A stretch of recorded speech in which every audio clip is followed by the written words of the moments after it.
बृहस्पतिवार व्रत कथा। हरि ओम। भारतवर्ष में एक राजा राज्य करता था। वह बड़ा प्रतापी और दानी था। वह नित्य गरीबों और ब्राह्मणों की सहायता करता था। यह बात उसकी रानी को अच्छी नहीं लगती थी। वह ना ही गरीबों को दान देती और न ही भगवान का पूजन करती थी और राजा को भी दान देने से मना करती थी। एक दिन राजा शिकार खेलने वन में गए हुए थे तो रानी महल में अकेली थी। उसी समय बृहस्पति देव साधु के वेश में राजा के महल में भिक्षा मांगने के लिए गए और भिक्षा मांगी तो रानी ने भिक्षा देने से इनकार किया और कहा, हे साधु महाराज, मैं तो इस दान पुण्य से तंग आ गई हूँ। मेरा पति सारा धन लुटाता रहता है। मेरी इच्छा है कि हमारा धन नष्ट हो जाए ताकि मैं चैन से रह सकूं। साधु ने कहा, देवी तुम तो बड़ी विचित्र हो। धन और संतान को सभी चाहते हैं। पापी भी पुत्र और लक्ष्मी की कामना करता है। यदि तुम्हारे पास अधिक धन है तो भूखों मनुष्यों को भोजन कराओ, प्याऊ बनवाओ, ब्राह्मणों को दान दो, मुसाफिरों के लिए धर्मशाला खुलवाओ। जो निर्धन अपनी कुंवारी कन्याओं का विवाह न कर सके उनका विवाह कराओ। ऐसे और भी कई कर्म है जिनके करने से तुम्हारा यश लोक और परलोक में फैलेगा। परंतु रानी पर इस उपदेश का कोई प्रभाव नहीं पड़ा। वह बोली, महाराज आप मुझे कुछ न समझाए। मैं ऐसा धन नहीं चाहती जिसे बांटने में मेरा सारा समय ही नष्ट हो जाए। साधु ने उत्तर दिया, यदि तुम्हारी यही इच्छा है तो तथास्तु। तुम ऐसा करना कि बृहस्पतिवार को अपने घर को गोबर से लीपना और अपना सिर धोकर स्नान करना, कपड़े धोबी के हाथ धुलने के लिए देना। राजा को भी कहना कि वो अपनी हजामत बनवाए और मांस मदिरा का सेवन करे। ऐसा करने से तुम्हारा सारा धन नष्ट हो जाएगा। इतना कहकर वह साधु महाराज वहां से अंतर्ध्यान हो गए। जैसा उस साधु ने कहा था रानी ने वैसा ही किया। 6 बृहस्पतिवार ही बीते थे कि उनका समस्त धन नष्ट हो गया और वे भोजन के लिए दोनों समय तरसने लगे, सांसारिक भोगों से दुखी रहने लगे। तब वह राजा रानी से कहने लगा कि तुम यहाँ पर रहो, मैं दूसरे देश में जाऊँ, क्योंकि यहाँ पर मुझे सभी मनुष्य जानते हैं, इसलिए कोई कार्य नहीं कर सकता। देश चोरी परदेश भीख बराबर है। ऐसा कहकर राजा परदेश चला गया। इधर रानी को कई दिन खाने को कुछ नहीं मिलता था और वह अपने पुराने दिनों को याद कर आंसू बहाती। एक दिन रानी ने भूख से परेशान होकर अपनी दासी से कहा, हे दासी, यहाँ समीप के नगर में मेरी बहन रहती है। वह बहुत धनवान है, तो उसके पास जाकर 5 सेर अनाज लेकर आ। उससे कुछ दिन तो पेट भरेगा, उसके बाद कहीं मेहनत मजदूरी करके काम चलाएंगे। रानी की बात सुनकर दासी रानी के बहन के घर चल पड़ी। जब दासी रानी के बहन के घर पहुंची तो वह भगवान बृहस्पति देव का पूजन कर रही थी और बृहस्पति देव के पूजन के समय बीच में न उठते हैं और ना ही कुछ बोलते हैं। अतः जब दासी ने रानी के बहन को कहा कि मुझे तुम्हारी बहन ने भेजा है 5 सेर बेझर लेने को, तो रानी की बहन ने कुछ उत्तर नहीं दिया। जब दासी के 2-3 बार कहने पर भी रानी की बहन ने कोई उत्तर नहीं दिया तो दासी वहां से लौट कर आई। उसने आते ही रानी से कहा, हे रानी, तुम्हारी बहन तो बहुत ही अभिमानी है। वह छोटे मनुष्यों से बात भी नहीं करती। मेरे 2-3 बार बोलने पर भी उसने कोई जवाब नहीं दिया। रानी ने उदास मन से कहा, हे दासी, जब बुरे दिन आते हैं तो सभी साथ छोड़ देते हैं। अपने और पराई की पहचान तो बुरे दिनों में ही होती है। यहाँ सब हमारे भाग्य का दोष है। उधर जब रानी की बहन ने बृहस्पति देव की पूजा समाप्त की और दासी को वहाँ नहीं देखा तब सोचने लगी कि अवश्य ही मेरी बहन मुसीबत में है। तभी उसने दासी के हाथों 5 सेर बेझर मंगवाया है। अतः वह तुरंत अपनी बहन से मिलने को चल पड़ी। रानी के महल पहुंचकर उसने रानी से कहा, बहन मुझे क्षमा करना, जब तुम्हारी दासी 5 सेर बेझर लेने आई थी तब मैं बृहस्पति देव की पूजा कर रही थी और बृहस्पति देव की पूजा के समय जब तक पूजा ना समाप्त हो जाए तब तक ना उठते हैं और ना ही कुछ बोलते हैं, इसलिए दासी के बार बार कहने पर भी मैं उत्तर नहीं दे सकी। तब रानी ने अपनी बहन से कहा, हे बहन, तुमसे तो कुछ भी छुपा नहीं है, घर में अन्न का एक दाना तक नहीं है, तभी मैंने दासी को तुम्हारे यहाँ 5 सेर बेझर लेने को भेजा था। बहन ने रानी से कहा, हे बहन, बृहस्पति देव सबकी मनोकामना पूर्ण करते हैं, जाकर अंदर देखो, अनाज जरूर होगा।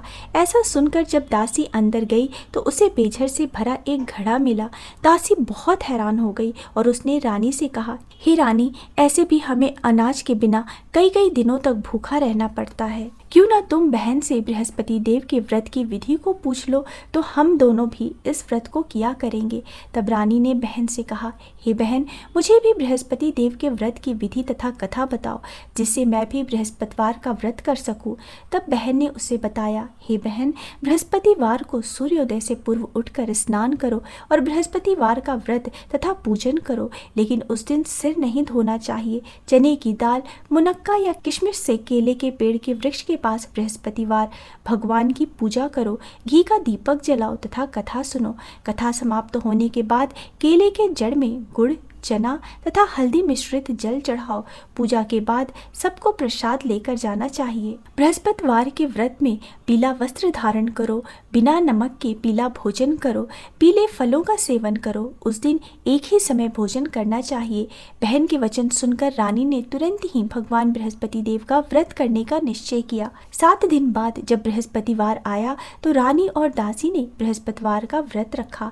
दासी घुड़साल से चने की दाल और गुड़ बिन लाई। चने की दाल और गुड़ से केले के जड़ में विष्णु भगवान का पूजन किया और घी का दीपक जलाया, लेकिन व्रत के लिए पीला भोजन कहाँ से लाएं? चूंकि उसने सच्चे मन से विष्णु भगवान का पूजन किया था, अतः बृहस्पति भगवान तत्काल एक साधु के वेश में आए और दासी को 2 थाली में भोजन दिया तथा दासी से कहा, ये तुम्हारे और रानी के लिए पीला भोजन है।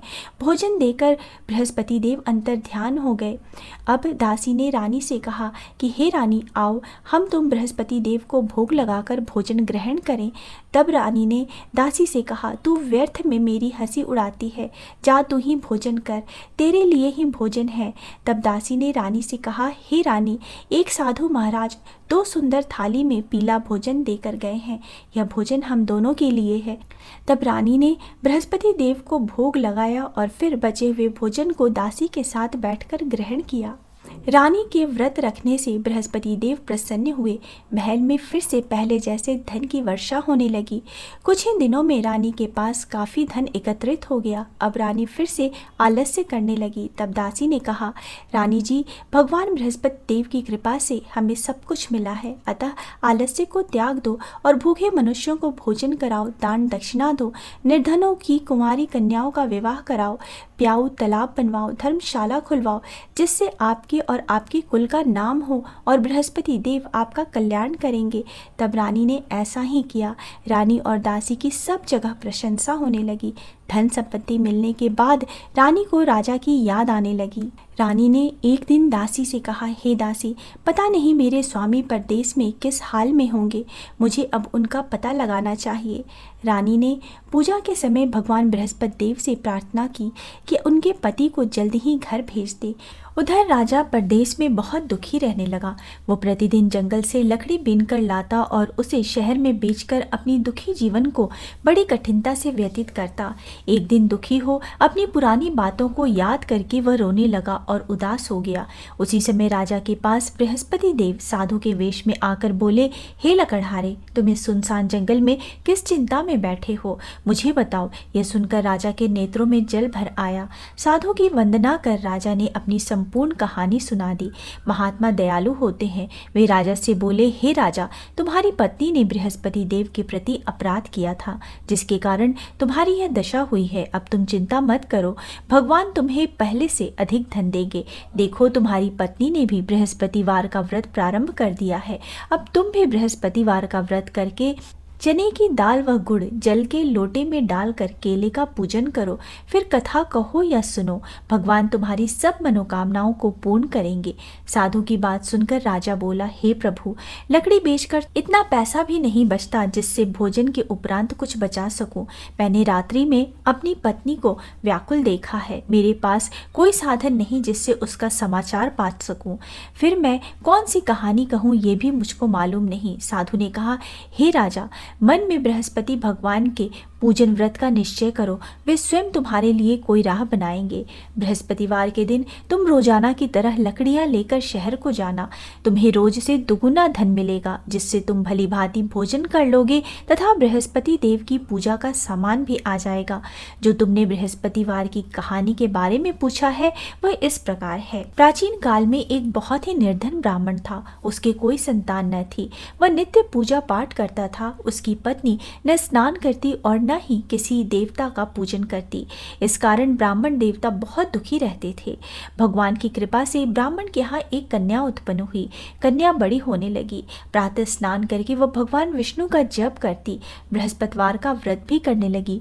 पूजा पाठ समाप्त कर पाठशाला जाती तो अपनी मुट्ठी में जौ भर के ले जाती और पाठशाला के मार्ग में डालती जाती। लौटते समय वही जौ स्वर्ण के हो जाते थे तो उनको बिनकर घर ले आती। एक दिन वह बालिका सूप में उन सोने के जौ को फटक कर साफ कर रही थी कि तभी उसकी माँ ने देख लिया और कहा कि हे बेटी, सोने के जौ को फटकने के लिए सोने का सूप भी होना चाहिए। दूसरे दिन गुरुवार था। कन्या ने व्रत रखा और बृहस्पति देव से सोने का सूप देने की प्रार्थना की। बृहस्पति देव ने उसकी प्रार्थना स्वीकार कर ली। रोजाना की तरह वह कन्या जौ फैलाती हुई पाठशाला चली गई। पाठशाला से लौटकर जब वह जौ बीन रही थी तो बृहस्पति देव की कृपा से उसे सोने का सूप मिला। उसे वह घर ले आई और उससे जौ साफ करने लगी, परंतु उसकी माँ का वही ढंग रहा। एक दिन की बात है, कन्या सोने के सूप में जब जौ साफ कर रही थी उस समय उस नगर का राजकुमार वहां से निकला। कन्या के रूप और कार्य को देखकर वह उस पर मोहित हो गया। राजमहल जाकर वह भोजन तथा जल को त्याग कर उदास होकर लेट गया। राजा को राजकुमार द्वारा अन्न जल त्यागने का समाचार ज्ञात हुआ तो अपने मंत्रियों के साथ वह अपने पुत्र के पास गया और कारण पूछा। राजकुमार ने राजा को उस लड़की के घर का पता भी बता दिया। मंत्री उस लड़की के घर गया। मंत्री ने ब्राह्मण के समक्ष राजा की ओर से निवेदन किया। कुछ ही दिन बाद ब्राह्मण की कन्या का विवाह राजकुमार के साथ संपन्न हो गया। कन्या के घर से जाते ही ब्राह्मण के घर में पहले की भांति गरीबी का निवास हो गया। एक दिन दुखी होकर ब्राह्मण अपनी पुत्री से मिलने गया। बेटी ने पिता की अवस्था को देखा और अपनी माँ का हाल पूछा। ब्राह्मण ने सभी हाल कह सुनाया। कन्या ने बहुत सा धन देकर अपने पिता को विदा किया, लेकिन कुछ दिन बाद फिर वही हाल हो गया। ब्राह्मण फिर अपनी कन्या के यहाँ गया और सभी हाल कहा तो पुत्री बोली, हे पिताजी, आप माताजी को यहाँ लिवा लाएं। मैं उन्हें वह विधि बता दूंगी जिससे गरीबी दूर हो जाएगी। ब्राह्मण देवता अपनी स्त्री को लेकर के अपनी पुत्री के पास राजमहल पहुंचे तो पुत्री अपनी माँ को समझाने लगी, हे माँ, तुम प्रातः काल स्नान आदि करके विष्णु भगवान का पूजन करो तो सब दरिद्रता दूर हो जाएगी। परंतु उसकी माँ ने उसकी एक भी बात न मानी। वह प्रातःकाल उठकर अपनी पुत्री की बची हुई जूठन को खा लेती थी। एक दिन उसकी पुत्री को बहुत गुस्सा आया। उसने अपनी माँ को एक कोठरी में बंद कर दिया। प्रातः उससे स्नान आदि करा के पूजा पाठ करवाया तो उसकी माँ की बुद्धि ठीक हो गई। उसके बाद वह नियम से पूजा पाठ करने लगी और प्रत्येक बृहस्पतिवार को व्रत करने लगी। इस व्रत के प्रभाव से मृत्यु के बाद वह स्वर्ग लोक को गई। वह ब्राह्मण भी सुखपूर्वक इस लोक का सुख भोग कर स्वर्ग को प्राप्त हुआ। इस तरह कहानी कहकर साधु बने देवता वहां से लोप हो गए। धीरे धीरे समय व्यतीत होने पर फिर बृहस्पतिवार का दिन आया। राजा जंगल से लकड़ी काटकर शहर में बेचने गया। उसे उस दिन और दिनों से अधिक धन मिला। राजा ने चना गुड़ आदि लाकर बृहस्पतिवार का व्रत किया। उस दिन से उसके सभी कलेश दूर हो गए। परंतु जब अगले गुरुवार का दिन आया तो वह बृहस्पतिवार का व्रत करना भूल गया। इस कारण बृहस्पति भगवान नाराज हो गए।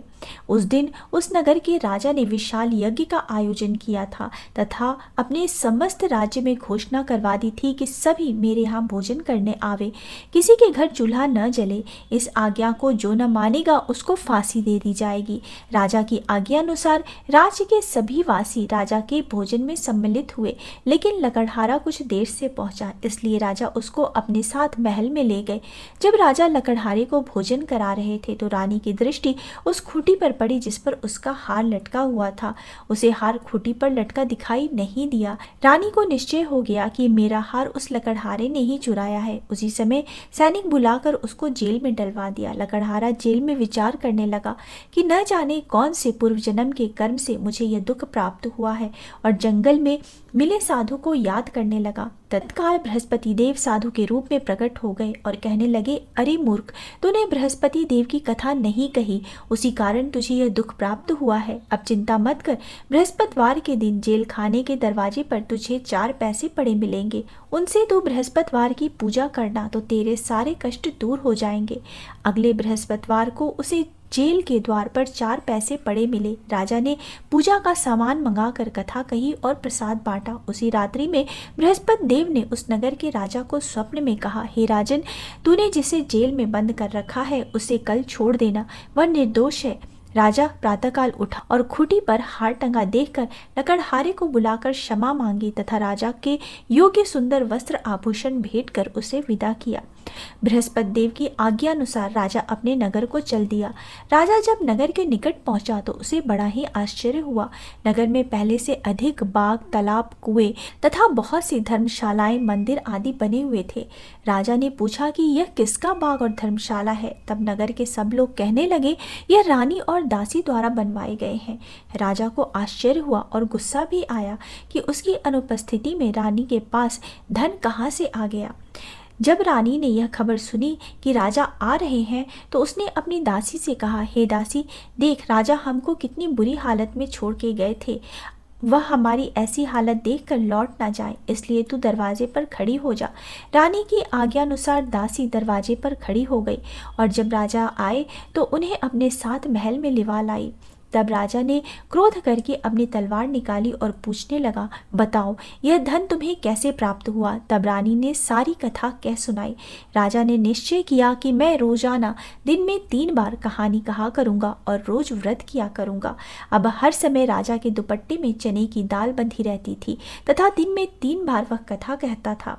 एक रोज राजा ने विचार किया कि चलो अपनी बहन के यहाँ हो आऊं। इस तरह का निश्चय कर राजा घोड़े पर सवार हो अपनी बहन के यहाँ चल दिया। मार्ग में उसने देखा कि कुछ आदमी एक मुर्दे को लिए जा रहे हैं।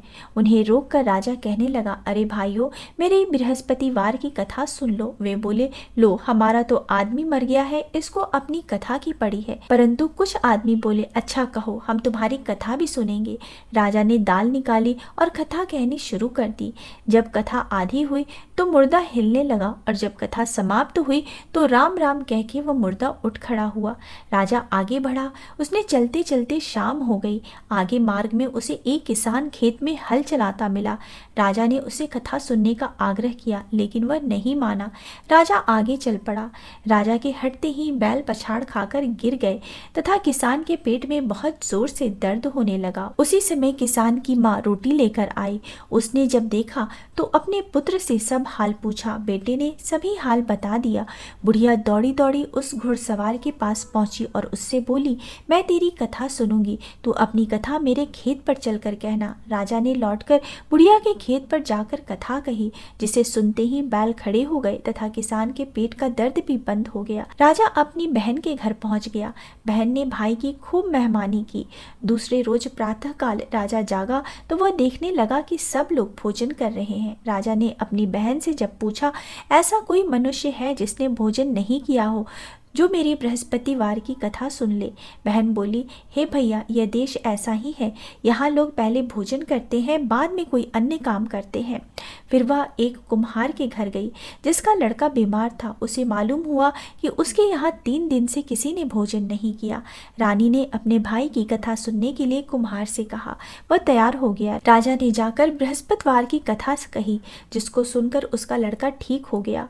अब तो राजा की प्रशंसा होने लगी। एक दिन राजा ने अपने बहन से कहा, हे बहन, मैं अब अपने घर जाऊंगा, तुम भी तैयार हो जाओ। राजा की बहन ने अपनी सास से अपने भाई के घर जाने की आज्ञा मांगी।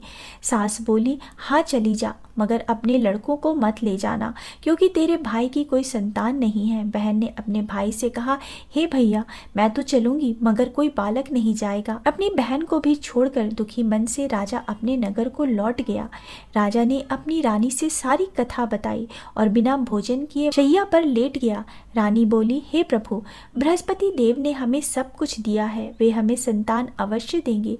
उसी रात बृहस्पति देव ने राजा को स्वप्न में कहा, हे राजन, उठ, सभी सोच त्याग दे, तेरी रानी गर्भवती है। राजा को यह जानकर बड़ी खुशी हुई। 9वें महीने रानी के गर्भ से एक सुंदर पुत्र पैदा हुआ। तब राजा बोला, हे रानी, स्त्री बिना भोजन के रह सकती है, परंतु बिना कहे नहीं रह सकती। जब मेरी बहन आए तो तुम उससे कुछ मत कहना। रानी ने हाँ कर दी। जब राजा की बहन ने यह शुभ समाचार सुना तो वो बहुत खुश हुई तथा बधाई देने अपने भाई के यहाँ आई। रानी ने तब उसे आने का उलाहना दिया। जब भाई अपने साथ ला रहे थे तब टाल गई, उनके साथ न आई और आज अपने आप ही भागी भागी बिना बुलाए आ गई। तो राजा की बहन बोली, मैं इस प्रकार न कहती तो तुम्हारे घर औलाद कैसे होती। बृहस्पति देव सभी कामनाएं पूर्ण करते हैं। जो सद्भावना पूर्वक बृहस्पति देव का व्रत करता है तथा कथा पढ़ता है अथवा सुनता है और दूसरों को सुनाता है, बृहस्पति देव उसकी सभी मनोकामनाएं पूर्ण करते हैं, उनकी सदैव रक्षा करते हैं। जो संसार में सद्भावना से गुरुदेव का पूजन एवं व्रत सच्चे हृदय से करते हैं, उनकी सभी मनोकामनाएं वैसे ही पूर्ण होती हैं जैसे सच्ची भावना से रानी और राजा ने बृहस्पति देव की कथा का गुणगान किया तो उनकी सारी इच्छाएं बृहस्पति देव जी ने पूर्ण की। अनजाने में भी बृहस्पति देव की उपेक्षा न करें, ऐसा करने से सुख शांति नष्ट हो जाती है। इसलिए सबको कथा सुनने के बाद प्रसाद लेकर जाना चाहिए। हृदय से उनका मनन करते हुए जय जयकार बोलना चाहिए। इति श्री बृहस्पतिवार व्रत कथा। बोलो भगवान बृहस्पति देव की जय, भगवान विष्णु की जय। ओम नमो भगवते वासुदेवाय।